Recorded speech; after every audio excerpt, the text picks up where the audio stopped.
ठीक है भाई। नेक्स्ट टॉपिक हमारा क्या होगा? Product of vectors. ठीक है, हिंदी में क्या बोलते हैं इसको? सदिशों का गुणन। सदिशों का गुणन। आपने एडिशन सीख लिया, आपने सब्ट्रैक्शन सीख लिया। ठीक है, अब हम मल्टीप्लिकेशन सीख रहे हैं। प्रोडक्ट को ही मल्टीप्लिकेशन बोलते हैं। ठीक है, अब एक मिनट समझ ले जरा, एक फ्लो चार्ट हम बना रहे हैं, तो उस फ्लो चार्ट को आप पहले समझेंगे, है ना। देखो, प्रोडक्ट ऑफ वेक्टर कह देने का मतलब दो बातें होती हैं, क्योंकि आप वेक्टर्स को दो तरह से मल्टीप्लाई कर सकते हो। ठीक है, पहले जो मल्टीप्लाई होती है जिसको हम पढ़ेंगे आज, उसको बोलते हैं स्केलर प्रोडक्ट। कैसा प्रोडक्ट? स्केलर। अब इसको स्केलर प्रोडक्ट ही क्यों नाम दिया गया, वो भी मैं आज अभी डिटेल में समझाऊंगा। या इसका एक और नाम है डॉट प्रोडक्ट। क्या नाम है इसका? अब इसका डॉट प्रोडक्ट ही क्यों नाम दिया गया, वो भी अभी आज हम समझाऊंगा। ठीक है, हिंदी में कहें तो अदिश गुणन। अब आप ये ना समझें कि स्केलर लिखा है तो स्केलर की मल्टीप्लाई होगी, नहीं, वेक्टर्स की ही मल्टीप्लाई को स्केलर प्रोडक्ट बोल रहा है। ठीक है, क्यों बोल रहे हैं वो मैं अभी अभी बताऊंगा, पहले मैं टाइप्स बता रहा हूँ बस। दूसरा जो टाइप होता है प्रोडक्ट करने का, उसको बोलते हैं क्या, बोलो? एक स्केलर प्रोडक्ट है तो दूसरा वेक्टर प्रोडक्ट होगा। ठीक है, अब इसको वेक्टर प्रोडक्ट ही क्यों कहा, वो पढ़ाया जाएगा। या इसका जैसे यहाँ पे डॉट प्रोडक्ट नाम है ना, ऐसे इसका दूसरा नाम क्या है? Cross product. तो दो दो नाम आपको बताए जा रहे हैं। ठीक है, दोनों का मतलब एक ही है। हिंदी में क्या कहोगे इसको? सदिश गुणन। ठीक है, तो अब बात आती है भैया कौन सा पहले पढ़ेंगे, तो पहले ये वाला पढ़ लेते हैं, स्केलर प्रोडक्ट, और फिर पढ़ लेंगे वेक्टर प्रोडक्ट। तो आप पहले इस फ्लो चार्ट को बनाइए, दो टाइप का प्रोडक्ट होता है, और फिर हेडिंग लिख लीजिए ये वाली, स्केलर प्रोडक्ट यानी डॉट प्रोडक्ट। लिखिए जरा इसको। अब ये मल्टीप्लाई कैसे है वेक्टर की? मान लेता हूं मेरे पास दो वेक्टर है, एक है ए वेक्टर और दूसरा है बी वेक्टर। सही है, और आपसे कहा गया है इसका डॉट निकालिए या इसका स्केलर प्रोडक्ट निकालिए। तो कैसे लिखा जाता है स्केलर प्रोडक्ट, समझ लीजिए जरा। ए वेक्टर डॉट बी वेक्टर, ऐसे लिखा जाएगा। सही है, तो ये जो डॉट मैंने लगाया है, इस डॉट की वजह से इसका नाम क्या पड़ा?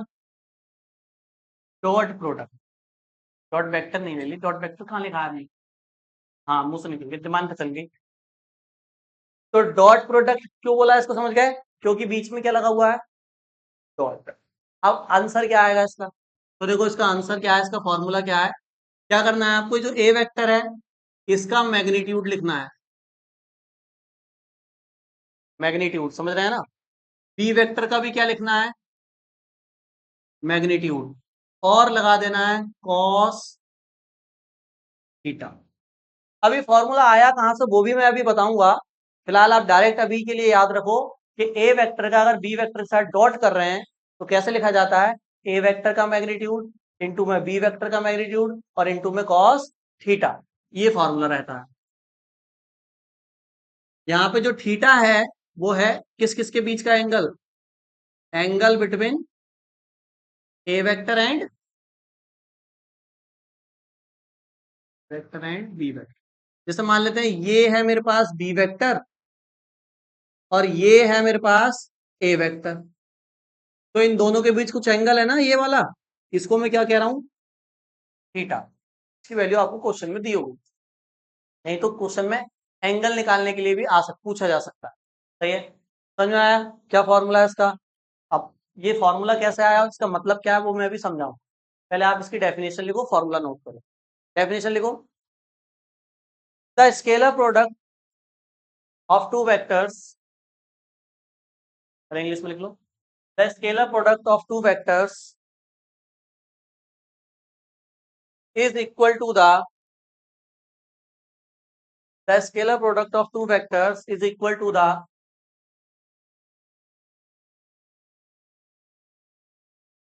product of is equal to the product of magnitude of both vectors, product of magnitude of both vectors and multiplied by cos theta. Product of, देखो वही यही तो लिखा है, product of magnitude of both vectors and multiplied by cos theta. जो यहाँ लिखा है उसको लैंग्वेज में लिखवा दी, ठीक है। बोर्ड पे जो लिखा है उसको नोट करो, हिंदी में लिखो।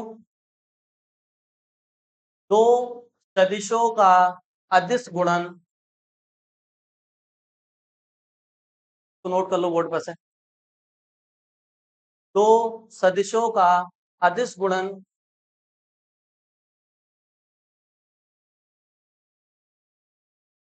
दोनों सदिशों के परिमाण यानी मैग्नीट्यूड, दोनों सदिशों के परिमाण तथा कॉस थीटा के गुणनफल के बराबर होता है। कॉस थीटा के गुणनफल के बराबर होता है, इसको नोट कर लो। बताइए, ये जो आंसर आया है इसका, यही तो आंसर है ना। इस आंसर में ये एक नंबर होगा, यानी मैग्नीट्यूड ही तो है ये, तो नंबर होगा कोई ना कोई। बोर्ड पे देखो जरा सब ध्यान से। बी भी क्या होगा, मैग्नीट्यूड होगा, नंबर होगा। और कॉस थीटा की कोई भी वैल्यू हो चाहे, वो भी तो एक नंबर ही होती है, यानी ये भी क्या होगा, एक मैग्नीट्यूड होगा। तो बताओ, ये भी नंबर है, ये भी नंबर है, ये भी नंबर है, क्या इस आंसर में डायरेक्शन आई है क्या कुछ? डायरेक्शन तो आई नहीं, मतलब ये जो आंसर होगा ये एक नंबर होगा। ये आंसर क्या होगा, एक नंबर। और नंबर को हम क्या बोलते हैं, स्केलर। जिसमें डायरेक्शन ना हो उसको क्या बोलते हैं, स्केलर। तो दो वेक्टरों का आंसर स्केलर आ रहा है, इसीलिए हमने इस प्रोडक्ट को क्या कहा है, स्केलर प्रोडक्ट। में डायरेक्शन नहीं आई। बात समझ में आ गई, ठीक है यहाँ तक। चलो ये नोट कर लिया आपने, सही है। अब बताओ जरा इधर देखो, कैसे बना है ये फॉर्मूला, इसको बनाना सीख लेते हैं। देखो जरा, ये वेक्टर है, ये बी वेक्टर है। ए वेक्टर का मैग्नीट्यूड कितना है, ऐसे लिखूंगा। बी वेक्टर के मैग्नीट्यूड को कैसे लिखूंगा, ऐसे लिखूंगा, सही है।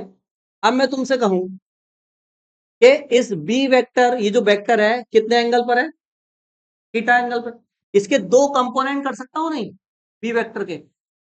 कोई भी वेक्टर थीटा के एंगल पे होता है तो उसके दो कंपोनेंट हो जाते हैं, एक थीटा की तरफ और एक सीधा वाला। तो जो थीटा की तरफ आएगा उसको ऐसे परपेंडिकुलर ड्रॉ करके निकालते हैं, और जो सीधे आएगा वो इधर आएगा।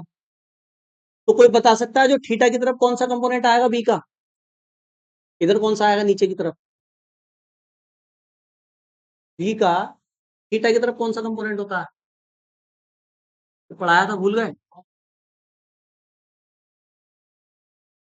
अरे यार तुम भूल, सब तो भूल गए तुम लोग।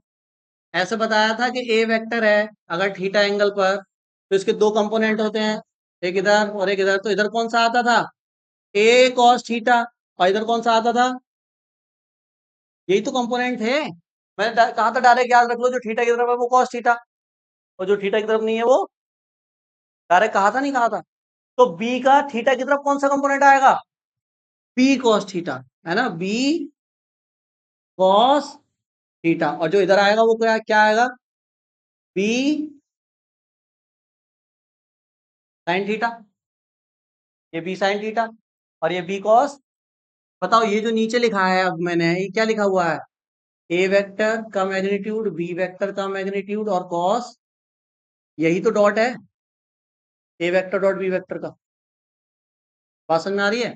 तो क्या है ये, ए और बी का डॉट निकाल रहे हैं, तो क्या कर रहे हैं हम एक वेक्टर का प्रोजेक्शन, मतलब अगर टॉर्च यहां रखेंगे तो लाइट आएगी ना, यही तो कंपोनेंट होता है।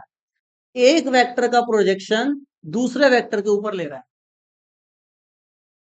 जैसे ए वेक्टर तो था ही नीचे, उस ए वेक्टर के ऊपर मैंने बी वेक्टर को और ले लिया, और दोनों की क्या कर दी, मल्टीप्लाई।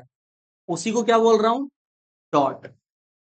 बात समझ में आ गई। तो मैं इस फॉर्मूले को ऐसे भी लिख सकता हूं, देखो ए डॉट बी को कैसे लिख सकता हूं, कि magnitude of A vector A vector का तो आपको क्या लेना है, ये मैग्नीट्यूड, और बी वेक्टर का प्रोजेक्शन लेना है किधर, ए वेक्टर। ये बी कॉस थीटा कहां से आया, ये बी का कंपोनेंट ही तो है, प्रोजेक्शन ही तो है, परछाई तो है, शैडो ही तो है। समझ में आ रही, कितने सारे वर्ड बोल दिए मैंने, शैडो, प्रोजेक्शन, परछाई, कुछ भी कह दो। तो ए वेक्टर के मैग्नीट्यूड की मल्टीप्लाई करनी है किससे, प्रोजेक्शन ऑफ, प्रोजेक्शन ज्यादा सही है ना, projection of B vector along किधर, ए वेक्टर। क्योंकि प्रोजेक्शन तो दो है, एक साइन वाला भी तो है और कॉस वाला भी है, मल्टीप्लाई किससे करनी है, जो ए की तरफ है, जो किसकी तरफ है, ए की। तो डॉट प्रोडक्ट का मतलब क्या है, एक वेक्टर का मैग्नीट्यूड लेना है और दूसरे वेक्टर का प्रोजेक्शन लेना है अगले वाले वेक्टर, जो अगले वाले वेक्टर का है। बात समझ में आ गई। तो ऐसे इसको हम लिख सकते हैं ए डॉट बी, ये जो मैंने नीचे लिखा है, ये समझ में आया कैसे लिखा है, नोट करो जल्दी इसको, डायग्राम को बनाओ और इसको नोट करो। जो डॉट प्रोडक्ट हमने लिखा है इसका हम यूज कहाँ पे करते हैं, है ना। तो एग्जाम्पल लिखते हैं, देखो जरा इसके, वर्क का फॉर्मूला याद है किसी को, डब्लू यानी वर्क का, वर्क का फॉर्मूला होता है, ये वाला आगे वाला अलग अलग वर्क है। हाँ, नहीं 10th वाला नहीं, वर्क इक्वल टू क्या होता है पता है, हाँ, फोर्स इंटू डिस्प्लेसमेंट, है ना, बिल्कुल सही बताया इन्होंने, यही होता है, फोर्स इंटू डिस्प्लेसमेंट। अब मुझे बताओ, फोर्स और इनटू में क्या कर रहे हो आप, डिस्प्लेसमेंट। इधर देखना जरा, डिस्प्लेसमेंट का सिंबल चलो ऐसे ले लेते हैं। तो फोर्स कैसी क्वांटिटी होती है, स्केलर वेक्टर, वेक्टर होता है फोर्स, और डिस्प्लेसमेंट वो भी वेक्टर। तो ये दोनों वेक्टर है ना, तो कौन सी मल्टीप्लाई होगी यहाँ पे, वेक्टर में तो दो होती हैं भाई, फोर्स इंटू वेक्टर, आप फोर्स इंटू डिस्प्लेसमेंट बता रहे हो, ये भी वेक्टर है ये भी वेक्टर है, तो कौन सा प्रोडक्ट करना है यहाँ पे। तो याद रखेंगे वर्क निकालने के लिए, क्योंकि वर्क स्केलर है, वर्क कैसी क्वांटिटी है, तो स्केलर आंसर आना चाहिए, दो वेक्टर की ऐसे मल्टीप्लाई करो कि स्केलर आंसर आए, तो वो तो स्केलर प्रोडक्ट करना पड़ेगा स्केलर। तो इस पे भी वेक्टर लगाओ, इस पे भी वेक्टर लगाओ, लेकिन बीच में क्या लगाओगे, डॉट, तभी तो आंसर स्केलर आएगा। अगर क्रॉस लगा दिया, जो क्रॉस प्रोडक्ट है उससे आंसर वेक्टर आता है, उससे आंसर में डायरेक्शन आती है, वो मैं पढ़ाऊंगा तो बताऊंगा, ठीक है। तो स्केलर आंसर लाने के लिए क्या लगाना पड़ेगा, डॉट। ऐसे ही बहुत सारी क्वांटिटी ऐसी होती हैं जो खुद स्केलर होती हैं, लेकिन जिनके फॉर्मूले में वेक्टर आते हैं। तो हमें कौन सा प्रोडक्ट करना होता है, स्केलर प्रोडक्ट करना होता है। जैसे एक और देखो, ये इंटर में पढ़ोगे, जे, करंट डेंसिटी बोलते हैं इसको, क्या बोलते हैं, करंट डेंसिटी। इसका भी फॉर्मूला पता है क्या होता है, नहीं सॉरी उल्टा लिख दिया मैंने। जो करंट है ना, करंट आई तो समझते हो करंट, इसको निकालने का एक फॉर्मूला होता है, करंट डेंसिटी की मल्टीप्लाई करनी होती है एरिया से, इंटर में आएगा फॉर्मूला, करंट डेंसिटी की मल्टीप्लाई एरिया से करनी होती है। तो करंट डेंसिटी होती है वेक्टर क्वांटिटी। करंट कैसी क्वांटिटी है बताना जरा, कौन बताएगा, और ये है एरिया। करंट कैसी क्वांटिटी है, करंट इलेक्ट्रिक करंट, स्केलर है वेक्टर है, करंट वेक्टर होनी चाहिए, बताइए करंट क्या है,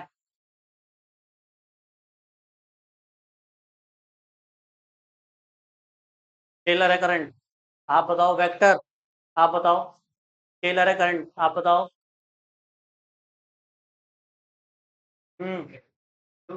स्केलर है, स्केलर है, डायरेक्शन नहीं होती इसकी, तो स्केलर क्यों बता रहे हो, हाँ भाई, स्केलर बताया तुमने, डायरेक्शन नहीं होती इसमें, करंट की डायरेक्शन नहीं बनाते हैं, दिखती ना है मतलब, वेक्टर है, बिल्कुल गलत मतलब बोला है, वेक्टर नहीं है स्केलर है। अब तुमको करंट की तो डायरेक्शन होती है, हैं ठीक है बता रहे हो भैया। अगर मैंने ऐसे करके कोई सर्किट बनाया और यहाँ बैटरी लगाई, ये बैटरी है, तो बैटरी का एक पॉजिटिव टर्मिनल होता है और एक बड़ा वाला पॉजिटिव छोटा वाला निगेटिव। तो पॉजिटिव से दिखाते हैं करंट की डायरेक्शन किधर की तरफ, तो यह आगा तो करंट, कहाँ तुम, तो करंट की तो डायरेक्शन है, और करंट की डायरेक्शन हो तो ये वेक्टर होनी चाहिए, ऐसा बनाते हैं ना। लेकिन करंट स्केलर है, अब क्यों, है ना। मुझे एक बात बताओ जरा, इधर देखो जरा, मान लो ये एक वायर है और यहां से करंट आ रहा है 10 एम्पियर का, कितने एम्पियर का करंट आ रहा है, वो सर्किट कनेक्ट है पूरा, ठीक है। अच्छा, अच्छा रुक जाओ, थोड़ा सा ऐसे करके बना, ऐसे एक वायर है, यहां से करंट आ रहा है 10 एम्पियर का, ऐसे एक वायर है, इसमें भी करंट आ रहा है 5 एम्पियर का। तो मुझे बताएगा यहां से मैंने एक वायर और कनेक्ट कर रखा है, तीसरा, ये सिंगल वायर है, इसमें से कितना करंट वापस जाएगा, इधर से 10 का आया, इधर से 5 का आया, तो इसमें से कितना जाएगा, 10 का आया, 5 का आया, यहाँ कितना होगा करंट, बोलो। तो इधर से 10 का आया, इधर से 5 का आया, कितना आएगा इधर, 15 का ही तो यहाँ पे करंट आएगा, कितना आएगा, 15 का, 15 एम्पियर करंट। अब मुझे बताओ, अगर ये वेक्टर होता, तो वेक्टर में क्या तुम ऐसे देखो किसी एंगल पर ये आ रहे हैं, तो एंगल पर रिजल्टेंट ऐसे ही जुड़ जाता है क्या, नहीं जुड़ता। भाई अगर मान लो ये वेलोसिटी होती किसी पार्टिकल की, ये भी वेलोसिटी है, ये भी वेलोसिटी है, तो रिजल्टेंट वेलोसिटी डायरेक्ट ऐड हो जाती है क्या, वो डायरेक्ट तब ऐड होती है जब सेम डायरेक्शन में होते, ये अलग डायरेक्शन है और ये, तो ऐसे करके इसकी वेलोसिटी वेक्टर ऐसे लेते, इसका अलग लेते, बीच में से रिजल्टेंट आता कुछ और, आर बराबर रूट में फॉर्मूला लगता, a v one square plus v two square plus two v one v two cos theta, अलग आंसर आता, 15 नहीं आता। लेकिन करंट के केस में आंसर कितना आया, 15। मतलब करंट ने वेक्टर एडिशन लॉ को फॉलो नहीं किया, बताओ, करंट ने वेक्टर एडिशन लॉ को फॉलो किया क्या, अब जब वेक्टर एडिशन लॉ को फॉलो ही नहीं किया, तो करंट को तुम वेक्टर कैसे कह दोगे, नहीं कह सकते ना, नहीं कह सकते ना। मान लो एक और वायर कनेक्ट करोगे ना यहां से, और उसमें 4 एम्पियर का और भेज दोगे, तो करंट कितना हो जाएगा, उसमें 4 और बढ़ जाएगा, कितना हो जाएगा, 19। लो, 3 वेक्टर भी सीधे सीधे ऐड हो गए, इसका मतलब करंट वेक्टर नहीं है, करंट स्केलर। तो अब तुम कहोगे भैया ये डायरेक्शन किसकी बना रहे हो, तो एक्चुअल में जब तुम आगे बड़ी क्लास में जाओगे इंटर में, तब मैं डिटेल में बताऊंगा कि ये डायरेक्शन किसकी है, ये करंट की डायरेक्शन नहीं होती है, ये पॉजिटिव चार्ज की डायरेक्शन, इसकी पॉजिटिव चार्ज, और पॉजिटिव चार्ज की वेलोसिटी वेक्टर की डायरेक्शन, जो वेलोसिटी वेक्टर ना पॉजिटिव चार्ज का, उसकी डायरेक्शन है, करंट की नहीं, क्योंकि करंट भी उधर ही चलता है, तो हम कह देते हैं ये करंट की डायरेक्शन। करंट की कोई डायरेक्शन नहीं होती है, अगर करंट की डायरेक्शन होती, अगर करंट की डायरेक्शन की जरूरत हमें पड़ती, तो हम यहाँ पर फिर वेक्टर एडिशन लॉ फॉलो होता। अब तुम एक्सपेरिमेंट कर सकते हो, एक वायर ऐसे लो, एक वायर ऐसे लो, एक वायर ऐसे लो, और इधर से एक वायर लो, तो उसमें 5 5 5 है, तो 15 एम्पियर का इसमें जाएगा, टोटल ऐड हो जाएगा स्केलर की तरह, तो मतलब डायरेक्शन नहीं फॉलो हो रही है, बात समझ में आ गई, याद रखना करंट स्केलर। तो ये स्केलर है, लेकिन करंट डेंसिटी वेक्टर होती है, अब ये होती क्या है, ये इंटर में पढ़ाया जाएगा आपको, ठीक है। अब मुझे बताओ, दोनों की मल्टीप्लाई करके आंसर स्केलर लाना है, तो कौन सा प्रोडक्ट करना पड़ेगा, डॉट प्रोडक्ट करना है। बात समझ में आ गई, ये दो एग्जांपल नोट करो उसके बाद, ठीक है।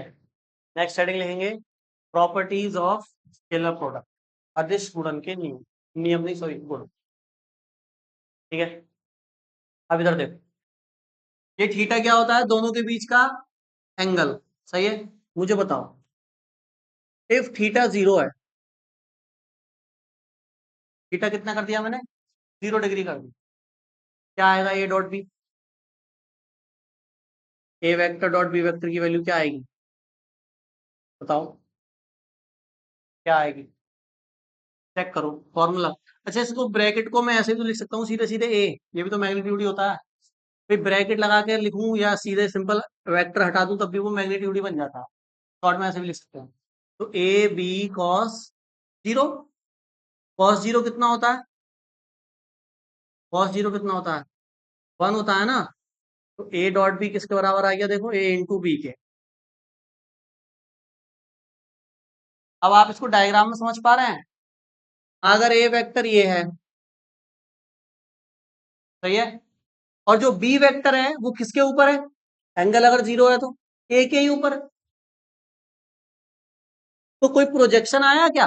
वो तो प्रोजेक्शन अब उसी के ऊपर ही है, तो बी वेक्टर भी यही है। तो ए का मैग्नीट्यूड बी का मैग्नीट्यूड डायरेक्ट मल्टीप्लाई तो हो गया, एंगल तो आया ही नहीं। भाई कुछ एंगल आता है तो मैं प्रोजेक्शन लेता हूं, तो कुछ एंगल ही नहीं है तो दोनों एक के ऊपर ही एक ही है। तो जो वेक्टर है वही क्या है? प्रोजेक्शन। जो पूरा वेक्टर है वही क्या है? Projection. A dot be directly क्या आ गया? ए बी क्या आ गया। ठीक है, पहली प्रॉपर्टी नोट करो। हम्म कोई डायरेक्ट बता सकता है क्या? इफ थीटा इक्वल टू 90 कितना आएगा ए डॉट बी? हाँ भाई, अगर दोनों वेक्टर के बीच एंगल 90 डिग्री का है कितना आएगा डॉट प्रोडक्ट? क्यों ऐसे बता रहे हो? कॉस जीरो हो जाएगा।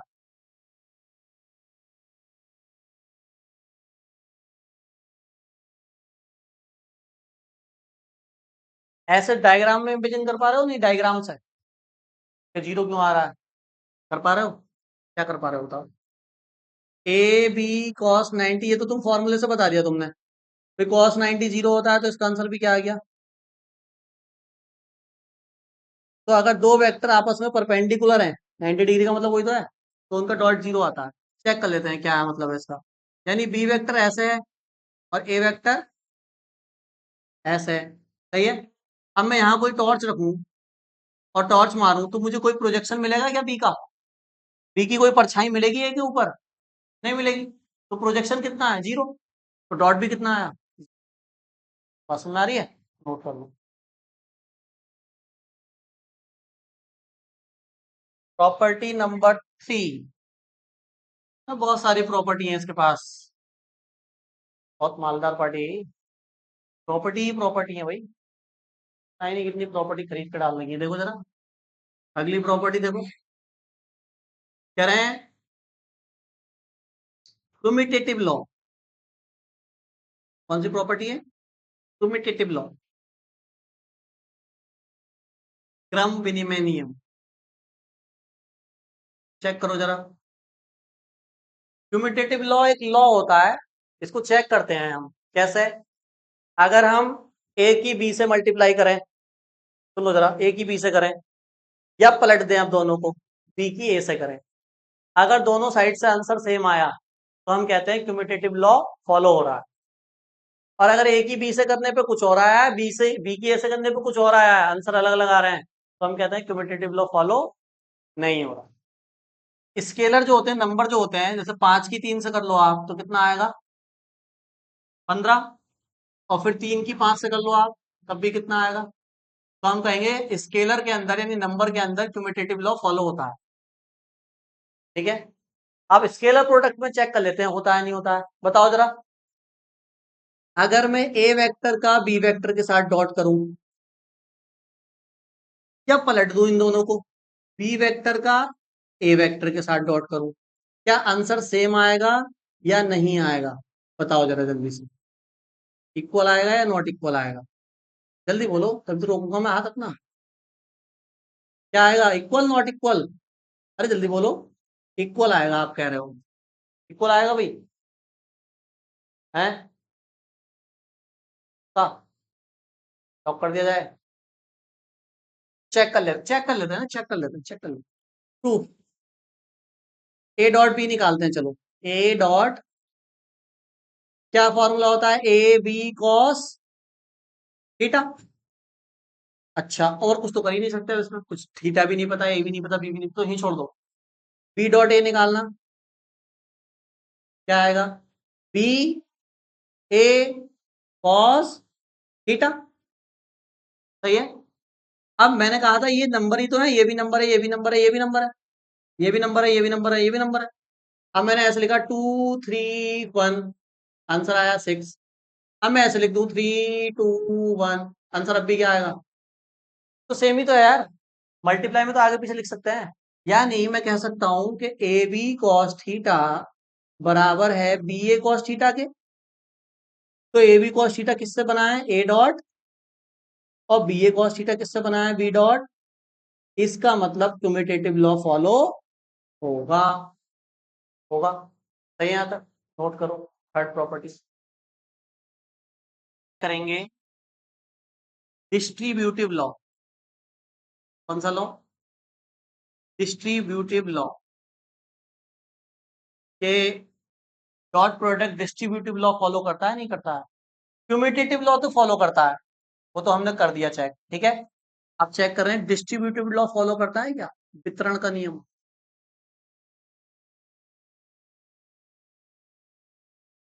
ठीक है। तो इसको चेक करने की जरूरत नहीं है, चेक करना चाहो तो कर भी सकते हो, करता है फॉलो। डॉट प्रोडक्ट भी डिस्ट्रीब्यूटिव लॉ भी फॉलो करता है। मतलब क्या है इसका, देखो समझो। अगर बाहर लिखा हुआ है ए वेक्टर, फिर डॉट लगा हुआ है, और अंदर दो वेक्टर का एडिशन दिया हुआ है, A B vector plus C vector, ऐसे करके, तो आप या तो ऐसे आंसर निकाल लो, बी और सी को जोड़ लो, बी वेक्टर और सी वेक्टर को जोड़ लो, आई को आई के साथ, जे को जे के साथ, के को के साथ, और फिर ए के साथ उसको क्या करा दो, डॉट करा दो। कैसे कराते हैं डॉट, वो अभी सिखाया नहीं है मैंने, सिखाऊंगा। आई जे के में दिए हो तो कैसे डॉट कराते हैं वो अभी बताऊंगा, आ गया है वो, इसकी 7वीं या 8वीं प्रॉपर्टी है, ठीक है। तो या तो आप ऐसे ऐड करके डॉट कर दो, या आप ऐसे भी कर सकते हो कि ए का पहले किससे डॉट करा दो, बी से, और बी ए का फिर किससे करा दो, सी से, और फिर ऐड कर लो। तो इसका आंसर और इसका आंसर सेम ही है। तो डिस्ट्रीब्यूट हो गया ना, देखो दोनों जगह, ए दोनों जगह डिस्ट्रीब्यूट हो गया, इसलिए इस प्रॉपर्टी का नाम क्या? तो ये भी फॉलो होती है, नोट कर लो, डिस्ट्रीब्यूटिव प्रॉपर्टी। प्रॉपर्टी नंबर 5 कहती है सेल्फ प्रोडक्ट कराइए जरा, सेल्फ प्रोडक्ट कराइए जरा। स्वतः गुणन कराइए जरा, स्वतः गुणन, स्वतः गुणन, खुद का ही गुणन करा दो। देखो जैसे कैसे, मान लो ए वेक्टर है, और ए वेक्टर का डॉट करा दो आप किससे, ए वेक्टर का ए वेक्टर से ही डॉट करा रहा है। बताओ, लगाओ फॉर्मूला, क्या होगा? ए वेक्टर का मैग्नीट्यूड ए मान लिया मैंने, दूसरे वाले का भी ए मान लिया, कॉस थीटा बता सकता है कोई कितना आएगा? ए वेक्टर का ए से ही डॉट करा रहे हो तो थीटा की वैल्यू कितनी होगी? पता नहीं, 90, 0 या 180? ऑप्शन है आपके, पता नहीं, 0, 90 या 180।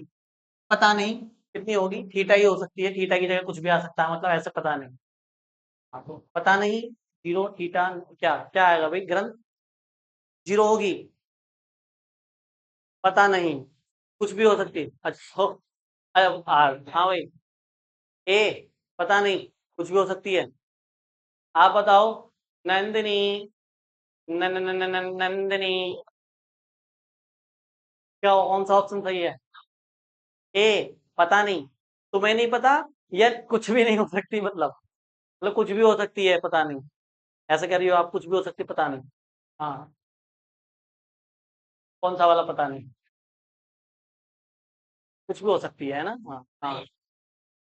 0 होगी, 0, 0 ही तो होगी, पता नहीं क्यों कर रहे हो आप? देखो मैंने कहा दोनों सेम ही तो वेक्टर हैं, जैसे ए वेक्टर है, सही है, और दूसरा भी क्या है, ए ही है, तो इसी के तो ऊपर होगा। तो दोनों के अंदर थीटा कितना है ना? तो देखो इधर, तो थीटा अगर मैं 0 कर दूं, तो cos 0 कितना होता है? अरे cos 0 1, तो ए और ए क्या बन जाएगा ये, ए स्क्वायर। यानी ए वेक्टर का डॉट कराओगे तो ए स्क्वायर आएगा, बी का बी के साथ कराओगे तो बी स्क्वायर, सी का सी के साथ कराओगे तो सी स्क्वायर आएगा, डायरेक्ट लिख सकते हैं। सही है, सेम वेक्टर का स्क्वायर हो जाएगा, मैग्नीट्यूड का स्क्वायर। तो चलो, अभी कितनी प्रॉपर्टी हमने पढ़ ली, 5 प्रॉपर्टी पढ़ ली। कुछ और प्रॉपर्टी है इसकी, 2-3 अभी और बची हैं, वो हम कल डिस्कस करेंगे क्योंकि टाइम हो चुका है। सही है, इतना आप 5 प्रॉपर्टी घर से पढ़ के आए हैं आप, कल जब आएंगे।